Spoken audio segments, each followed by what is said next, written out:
Саламатты каалаймын. Саламатсыңарбы балдарым? Саламатсызбы. Азаматсыңар балдарым. Садағаларымын эми сабагымды баштайм. Балдар, бүгүн сага кандай маана менен келдиңер? Жакшы. Эң жакшы маана менен азаматсыңар. Келе кой отуруп койгой. Бүгүн күнгө кайсы күн? Чембиран айынын 11. Бүгүнкү биздин өтө турган темабыз Асанбек Стамовдун повестиндеги жомок тилинде жазылган 3 мээрим повести. Анда мен силерге жаңы тема боюнча түшүндүрөм. Эми анын алдында мен 3 топко бөлүп алсам. Биринчи топко келечек. Келечек деп койгон себеби бул жаштар силер келечек алдыда келечек өйүп турасыз деди. Ал эми мээрим. Эгерде силер мээримдүү болсоңор, жаштар ар бириңер Кыргызстанга көп сабак башталасыңар. Ал эми биз баарыбыз үмүт менен жашап келебиз. Үмүттөрүбүз биздин Кыргызстаныбыз, биздин жаштардын келечеги биздин колубузда, силердин колуңарда. Анда эмесе мен бүгүн сабактын алдында топ башчыларын шайлап алсам. Кана биринчи топ, келечек тобуна берейин, топ башчы. Ким топ башчы? Кимди шайладыңар? Кем? Элназ. Экинчи топко балдардан шайлайбы? Чыңгыз, биз анткени бул топ башчы экен деп ойлойбуз. Силерден кимге? Атназар. Балдар, мен силердин атыңарды билбейм. Бирок мемлекеттен айтып берем. Анда эмесе, бүгүнкү биздин темабыз Асанбек Стамовдун 3 мээрим повести жомок түрүндө жазылган. Илгери өткөн заманда бир Бөрүбай деген жигит жашаган экен. Ал абдан токойдо жүргөндө абдан жакшы көрчү экен. Күндөрдүн биринде дайыма токой барып, сыйкырдуу чоору менен күндө чоор ойногондо жылан абдан укчу экен. Мен ушул сыйкырдуу чоор мага абдан жагып турат. Мен ушул бала менен таанышсам экен деп күндө аракет кылса, бирок жыландар эч качан адам деген жаман, силерди өлтүрөт. Сени дагы өлтүрөт. Андан көрө сен кызга айланбай, жылан эле бол десип, баягы жылан болбой, кызга айланып, Бөрүбай менен турмушка чыгат. Күндөр арадан айлар, жылдар өтөт. Баягы Бөрүбай менен жылан кыз үйлөнүшөт. Үйлөнүп, өкү бактылуу болуп, ошол эмеде тоолордо дайыма бооз үйдө жашап жүрүшкөн. Анткени булар айыл аралап жашай алган эмес. Себеби кыз жылан болгон, Ошентип айлар күндөр өтүп, баягы кыздын боюна бүтүп, көз жарар убагында айтат: "Мен көз жарар мезгилим келди. 40 түн сен үйгө келбегин. Келсем башкача болот. Ошондуктан менин тилим дал" деп кетет. Ошондо баягы Бөрүбай макул болуп тога аялап кеткенде Бакалбай деген чал Бөрүбайга жолугат. Бөрүбай, сен эмне үчүн бул жакта жүрөсүң? Сенин аялың жылан болуп бала төрөдү. Сен ишенбесең барып кара дегенде баягы Бөрүбай: "Ай, чулан, чын эле менин аялым жыланбы? Мен ошону көрүшүм керек" деп аябай жаман болот. Ошондо баягы келип боз үйдүн артынан караса, жылан баласын карап отурган болот. Жылан абдан сезимтал келгендиктен баягы күйөөсүнүн келгенин билип коюп чакырат: "Бөрүбай, сен туура эмес кылдың. Эгерде сен 40 түн келбесең, мен аялга айланмакмын. Бирок сен Бакалбайдын башка бирөөнүн ишине, сөзүнө кирип, сен андай кылган жоксуң" деп баягы аябай өкүнөт. Ошентип баягы баласын тыштап жылан: "Мен Бөрүбай айтат, мен кантип жашайм? Мен баланы кызыл эт баланы кантип багам" дегенде айтат: "Эмне кылмак элем мен? Эми бир көзүмдү берейин. Бир көзүмдү бергенде сен багасың баланы. Жыланга айланып. Мен эми Аңыр көл, Турна көлдүн жээгиндеги суунун ичинде жашайм. Ал жерден эптеп өзүмө караган тамактарды таап жеп турам" деп айтат. Ал убакта макул болуп, ошентип баягы Бөрүбай баласы өкө калат. Жылдар өтөт, айлар өтөт, ошентип бала бир жашка келгенде бир күнү Бөрүбай уктап калат. Уктап калганда баягы көздү бала жутуп коет. Эмне кыларын билбейт, аябай кыйналат. Ошол убакта баягы эмен жылаганды апасын издеп барат. Издеп жүрөт 3 күн өтөт. Ошол издеген күндөрүндө баягы Аңыр көлдүн жээгине келсе, баягы жылаан ошол жерде болот. Баягы болгон окуяны бүт айтат. Ушинтип балам мен көзүмдү ушинтип жегирип алдым. Эмне кылам десе, жылаанга окшойт. Мен бир көзүмдү дагы берейин. Ал менин канымдан жанынан чыккан өзүмдүн балам. Ошондуктан сен муну дагы берейин. Деп анан кийин баягы айтат. Жылаан айтат. Эми мен эч кимге керегим жок. Менин башымды таш менен жанчырсам, мен эч кимге керегим жок. Бир көзүмен эттеп, бир көзүмен суунун түбүндө балык жейчүмүн. Эми жей албайм десе баягы бөрү айтат. Жок, сен менин баламдын энесисиң. Мен эч качан сага сени өлтүрбөйм. Кайра мен сага жакын жерге жашайм. Мен көчүп келем, боз үйлөрүмдү бүт алып келип айтат. Ошол убакта мен сени ошол убакта айтат. Ошол убакта бөрү баласынын кыйналып жаткан учурун бүт чоор менен күндө айтып, кыял жоогун сага айтып турам дейт. Күндөр өтөт, жылдар өтөт, баягы бала чоңойот.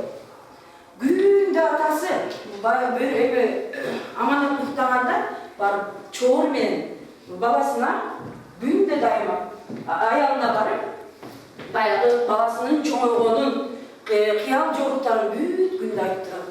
Күндөрдүн биринде ошол Бакалбай чал менен бала жолуккан. Бала атасы бир бейит көрсөткөн болот. Ал бейитти сенин ушул элеңдин бейити деп коет. Бирок ал жер сенин элеңдин бейити эмес. Ал Кыргызбайдын кызы деп айтат. Ошондо ишенбесең бар. Азыр сенин апаң ошол жерде. Сенин апаң ошол жерде, атаң ошол жерде чоор ойлоп турат деп айтканда, баягы бала аябай жылаанбы, чын эле менен эми жылаанбы деп чуркап барганда, жылаан сезип баягы сууга кирип кетет. Ошондо чуркап барып, бала эми аманат чуркап барып энесинен аябай ыйлаганда, суу баягы баланын жаш аккан суусу сууга тийип, баягы жылаанга көз пайда болуп, сулуу аялга айланат. Ошентип үчөө абдан сүйүнүп жүргөн турган убакта Бакалбай чал келип, мен силерге эч качан жамандык кылган жокмун. Мен силерге ушул жан жаныбарлар менен адамдын ортосундагы байланыш мээрим бар экенин силерге түшүндүрүп бердим деп айткан экен. Көрдүңөрбү балдар? 3 мээрим деген ушул Бөрүбайдын жашоо тиричилиги экен. Анда эмесе балдар, биз теманы түшүнүп алдыкпы? Түшүнүп алдык. Анда ушул дагы бул жомоктор сөзсүз текстти жазганда деле өнүгүү, анан башталышы, өнүгүшү, анан аякталышы. Мен ошон үчүн мындай сүрөттөрдү алып келдим. Биринчи топко келечек тобу. Көрдүңөрбү? Мыналарга сен бала сүйлөп айтып бересиң. Кайсы учур? Кана экинчи топко бул өнүгүшү, кайсы жер экен? Өнүгүшү жылаан эмне болду? Жылаан кыз аял жылаан. Үчүнчү бул кайсы жер экен? Ана 1 минутта убакыт берет.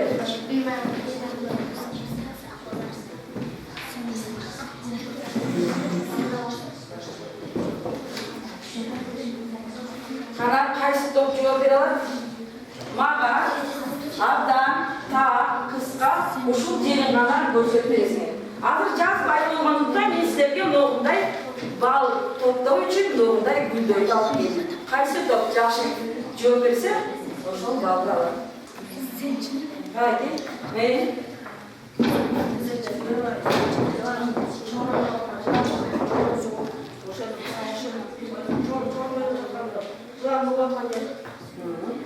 жылаан менен ойноп аткан жер. Азаматсың, 1 упай берип турайын, 1 гүл берип турайын, кыска да өзүңдү эмне салып. Кана экинчи топ? Бул жерде аял жылаан айланышы, бул жерде Бакалбай чал күйөөсүнө алып чындай эле жылаан ишенбесең барып көр дегенде ошол ошол учурда Ошол үчүн азамат сага кейки бай, кантип так айтып бердиң мага. Канакей, 3-чү топ, 3 үмүт тобу. Бул жерде аманат ойноп жүргөндө Бакалбай чал көрүп калып, аманат ушу жанагы бейитке барып апасына зыйын отканда Бакалбай чал келип, бул апаңдын бейит эмес, бул башка кыз деп айтканда, сенин апаң тирүү, ал жылан деп айтат. Бакалбай ишенбей, мен ишенбесең азыр атаң барып Турнакөлдүн жээгине барып чоор тартат. Ошондо сен бир жылан менен сүйлөшөт, ошо сенин энең деп айтат. Азамат, бул топко эң жакшы 3 упай берем. Анда эмесе биз азыр упайларды таратып 3 упай келе кой. Азамат, мен бул теманы абдан жакшы түшүнүп элем, анткени сүрөттөрдү эмне кылып бердиңер? Мага чечмелеп бердиңер. Эми мен бүгүн сабагымда булумдун ромашка гүлүн алдым. Ромашка гүлүн алдым. Бул 9 багыттан турат. Биринчи суроо. Эгерде окуучу бул теманы түшүнсө, эң жөнөкөй жооп берет деген ойлойм. Биринчи суроо сизге, келечек тоона. Экинчи тактоочу суроо. Бул жерде окуучулар ошол берилген теманы тактап кандай деп суроо. Андан кийин үчүнчү багыттоочу суроолор. Бул жерде окуучу ошол тема аркылуу жаратылыш жана жан-жаныбар бар адамдардын багыттоосунда. Канакей убакыт берем. Кара кайсы топ даяр болсо жооп бересиң болот. Канакей мээрим тобу. Эмне себептен аманат басылбай берди? Турнакөлдүн жылан энеси кантип жардам көрсөттү? Силерге ошондо тактоочу суроо берет да? Эмне себептен? Ал апасы жылан экенин билип, ошого басылбай берди. Эмнеге мен үчүн? Менин апам өлгөн эмес, менин апам жылан деп билген. Турнакөлдөгү жылан энеси кандай жардам көрсөттү? Ал энеси аманатка кичинекей кезинде бир көзүн берип, экинчи бүтүп алган соң анан кийин дагы бир көзүн берген. Азамат, бул жоопко ачык жооп берди. Азаматсың эң жакшы. Дагы келин үмүт тобуна. Бакалбай аманатка жоопту берип окуя, андан ары кандай болот? Бакалбай аманатка жоокканда анда аманат атасы бошокко бейитке барып апасына жалынып турган болот. Бирок ал келип, бул сенин апаң эмес, бул башка кыздын сөзү. Сенин апаң жылан, азыр ал сенин апаң тирүү. Сенин атаң азыр чоор ойной баштаганда Турнакөлдүн жээгинен бир жылан чыгат, ал адамча сүйлөшүп турганын көрөсүң. Эгер мага ишенбесең барып көр дейт. Анда аманат барганда чындап эле апасы жылан. Алар жыланча сүйлөштүбү же чоор менен сүйлөштүбү? Чоор менен эмне кылды? Бөрүбай эмне кылды? Баардык кырсыгылерин айтып берди. Азамат, силерге дагы бир упай. Канакей, биринчи топ. 3 мезгил болушундай башкы каармандар кимдер? Кимдер кайсы жерлерде окуя баяндалат? 3 мезгилдеги каармандар кимдер? Бакалбай, Бөрүбай, Арзымбул, Аманат. Аманат, Азамат. Кайсы жылдарды элестетесиң бул эмеден чыгарманы? Жай дейсиң. Илгери өткөн заманда болбой, илгерки заман болду. Силерге упай жок анткени так жооп бере алган жоксуңар. Кийинки суроо ойлонтуучу суроолор. Жана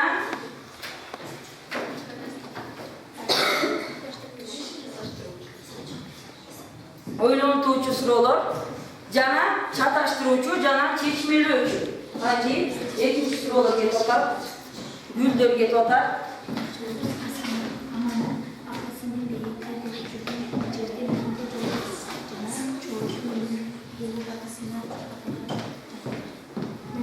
Кайсы топ жооп берет ана? Биринчи жооп берсе, ага дагы упай берилет. Канакей мээрим тобуна. Аманат апасынын бейити деп жүргөн жерден кимге жоопту жана чоордун үнү угуп атасына чуркап бара жатты.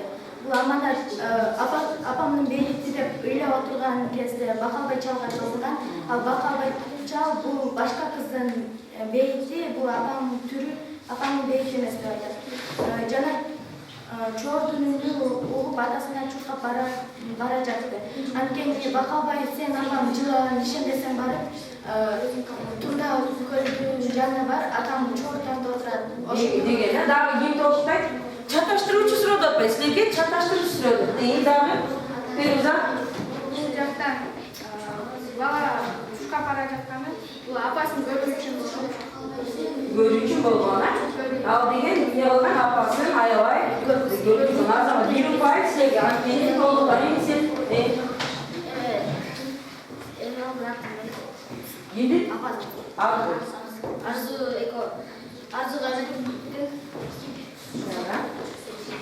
Арзулоо сен апам өлүп калган, атасы калп айткан баласына. Балам мен апам жылан экен деп коркуп ыйлап өлүп калбасын деп ошондой мааниде. Ошондуктан сен апам бизден өлүп калган деп айткан, анан Бакалбай чал айтып койду. Азамат Бакалбай чал айтып койду. Ошол жерде Бакалбай жакшылык кылдыбы же жамандык кылды деп ойлойсуңар? Келсеңи.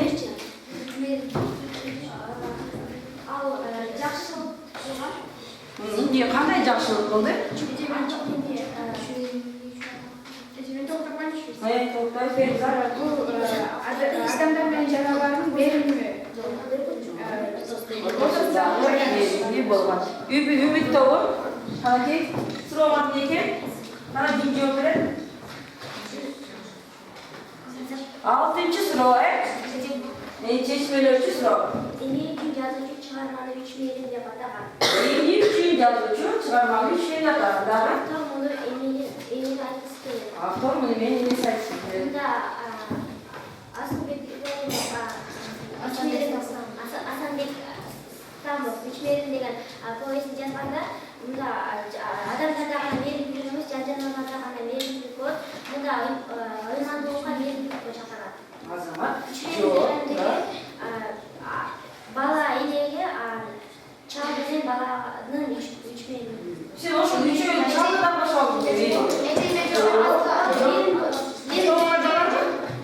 Атасынын аялына болгон мээрими, апасынын баласына болгон мээрими. Ошол үчүн эне, бала, атанын деген адамдардын мээримдүү болушу. Азамат, силерге дагы бир упай берсем болот. Анан келечекте болот. Эки көзү көрбөй калган жыланга Бөрүбай кандай камкорлуктарды көрдү?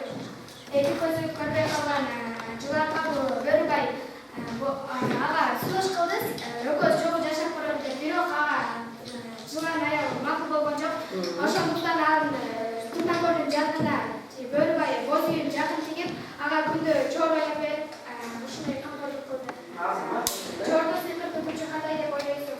Бул чорду сыйкыртуу күчүнүн Бөрүбай чор ойноп жатканда бул эки көзү көрбөй калган жылан бүт дүйнөнү көзү жатты, чордун күчүнө көрүп жатты, сезип жатты. Баардык дүйнө эмне болуп атканын баардыгы.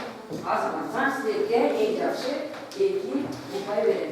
Кийинки 3 суроо калды. 3 мээрим. Анан чыгармачы, анан неке? Баалоочу. Канакей. 7-чи суроо, 8-чи, анан 9-чу. Кана убакыт берем. Даярданабыз, кана.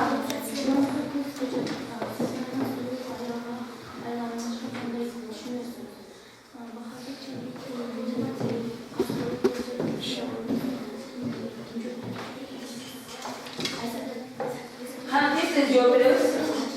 Канакей ким даяр? Келечек болма. Сиздер үмүт.